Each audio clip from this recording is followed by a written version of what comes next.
मुल्क हुआ करता था जिसमें जर्मनी, पोलैंड और ऑस्ट्रिया के कुछ हिस्से, ऑस्ट्रिया जो यूरोप में है देश है, इससे कुछ हिस्से वो शामिल थे। तो दोनों के बीच प्रशा जो है, प्रशा का जो बादशाह था, राजा, वो बिस्मार्क था, मशहूर शख्सियत। और फ्रांस और प्रशा के बीच जब लड़ाई हुई थी तो उसमें फ्रांस हार जाता है और जहाँ तक प्रशा कब्जा किया था फ्रांस का इलाका, वहाँ तक उसका हो जाता है। तो अल्ज़ैक और लॉरेन नाम के दो ज़िले जो फ्रांस के रहते हैं वो प्रशा के कब्जे में चले जाते हैं। अब चूँकि प्रशा में जर्मन ज़बान बोली जाती थी, इसलिए फ्रांस के इन दोनों ज़िलों के स्कूलों में भी फ्रांसीसी ज़बान की जगह जर्मन ज़बान पढ़ाए जाने का फरमान आता है। अब जो फ्रांसीसी ज़बान पढ़ाने वाले उस्ताद एम हैमिल रहते हैं, जो स्कूल टीचर रहते हैं, वो फ्रांसीसी ज़बान की अपनी आखिरी घंटी पढ़ाने जा रहे हैं, क्योंकि अगले दिन से जर्मन ज़बान जो है वो पढ़ाने के लिए स्कूलों में दूसरे उस्ताद आ जाएंगे। तो अब वो उस दिन काफ़ी उदास रहते हैं, क्योंकि आखिरी लास्ट लेसन को पढ़ाना है। अब उसमें फ्रेंच नाम का एक छोटा लड़का रहता है जो मुसन्निफ़ ही रहता है, अल्फांसो डॉडेट। बचपन में उसका नाम फ्रेंच, और बचपन में ही वो उनका शागिर्द रहता है, उनके स्कूल में पढ़ता रहता है।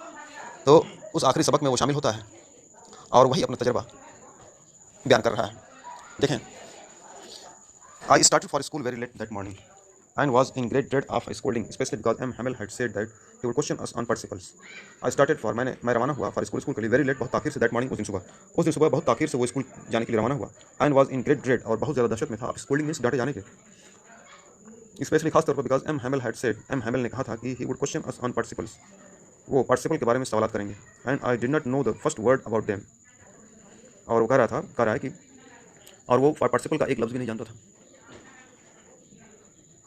तो उस दिन वो सुबह ताखिर से स्कूल जाने के लिए रवाना हुआ और डांटे जाने के खौफ में था, खासतौर पर इसलिए कि एम हैमिल ने कहा था कि वो पार्टिसिपल के बारे में सवाल पूछेंगे, और वो यहाँ तक कि पार्टिसिपल का एक लफ्ज़ भी नहीं जानता था।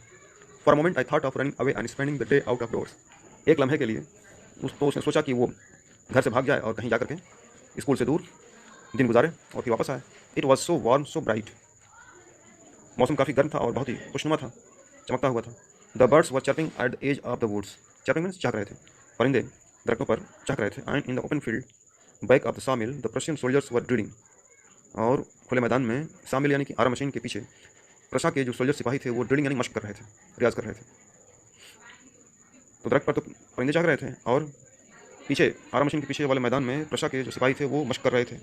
It was all much more tempting than the rule for participle, ये तमाम चीज़ें पार्टिसिपल के उसूल से ज़्यादा दिलचस्प थीं, पुरकशिश थीं। But I had the strength to resist, लेकिन खुद को रोकने के लिए, रेजिस्टेंस रोकना, स्ट्रेंथ मीन्स ताकत, खुद को रोकने कि खुद के नफ्स को रोकने की उसके अंदर सलाहियत थी, ताकत थी। And hurried off to school, और स्कूल के लिए दौड़ गया। When I pass the town hall there was a crowd in front of the bulletin board, जब टाउन हॉल से होकर गुजरा तब देखा कि बुलेटिन बोर्ड यानी नोटिस बोर्ड के सामने काफ़ी हुजूम इकट्ठा हुआ है, लोगों की भीड़ लगी हुई थी।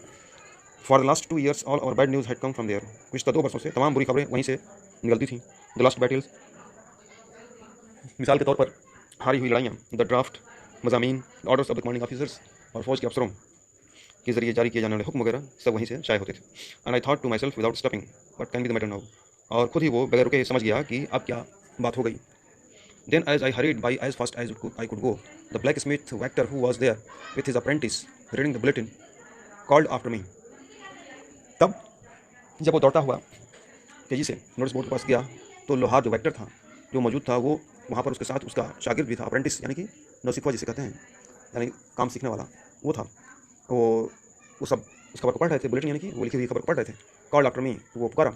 डोंट गो सो फास्ट बब मीन्स छोटा बच्चा, छोटे बच्चे बहुत ही तेज़ी में मत जाओ, you will get to your school in plenty of time, तुम सही वक्त पर अपने स्कूल पहुँच जाओगे।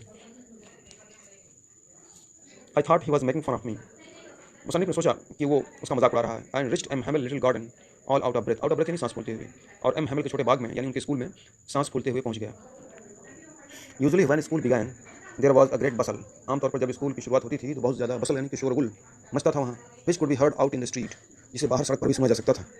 The opening and closing of desk, मेज़ों का खोलना बंद किया जाना। लेसन्स रिपीटेड इन यूनिसन यानी कि एक सुर में सबक का दोहराया जाना। वेरी लाउड, बहुत जोरदार आवाज़ में, with our hands over our ears to understand better, और बेहतर समझने के लिए अपने हाथों को अपने कानों पर लगाए हुए। And in the teacher's great ruler rapping on the table, rapping means खटखटाते हुए, और टीचर के हाथ में जो बड़ी छड़ी होती थी उसे मेज़ पर खटखटाने की आवाज़ करते हुए, ये तमाम चीज़ें बहुत शोरगुल करती थी। But now it was all so still, लेकिन अब बिल्कुल खामोशी थी। स्टिल मीन्स खामोशी थी। I had counted on the commotion to get to my desk without being seen, I had counted यानी कि मेरा दारोमदार रह चुका था, माजी में वो ऐसा कर चुका था, देख चुका था। क्या? ऑन द कमोशन यानी कि शोरगुल में, to get to my desk अपनी मेज़ तक पहुंचना, विदाउट बीइंग सीन बगैर देखे हुए। माजी में वो ऐसा कर चुका था कि शोरगुल के बीच वो सबसे नजरें बचाकर बगैर किसी के देखे हुए अपनी मेज़ पर पहुंच जाया करता था।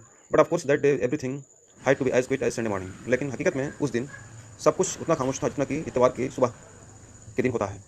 थ्रू द विंडो आई सा my classmates already in the places. खिड़की से उसने देखा कि उसके हमजमात जो थे वो अपनी जगहों पर बैठे हुए थे। And M Hamel walking up and down with his terrible iron ruler under his arm. और एम हैमिल जो उस्ताद थे वो अपने खौफनाक लोहे की छड़ी को अपने बाजू में दबाए हुए आगे पीछे टहल रहे थे। I had to open the door and go in before every day. मुझे दरवाज़ा खोलना था और सबके सामने से होकर जाना था अंदर। You can imagine how I blushed and how frightened I was. Blush यानी कि शर्मिंदा होना, एंड फ्राइटेंड और खौफजदा होना। आप तस्वीर कर सकते हैं कि मैं कितना शर्मिंदा था और खौफजदा था। But nothing happened. लेकिन ऐसा कुछ नहीं हुआ। M Hamel saw me and said very kindly go to your place quickly. M Hamel ने मुझे देखा और बहुत ही नरमदिली से कहा, बहुत ही रहमदिली के साथ कहा, go to your place quickly, अपनी जगह फ़ौरन जाओ। लिटिल फ्रेंड अपनी जगह फ़ौरन पहुँचो। We were beginning without you, हम लोग तुम्हारे बगैर ही सबक शुरू करने जा रहे थे। ठीक है, इसके बाद अगली ऑडियो में देखिए। बेंचों पर जंप करते हुए, उछलते हुए, यानी वो मुसन्निफ़ कह रहा है कि वो जो फ्रेंच लड़का था, उसका नाम था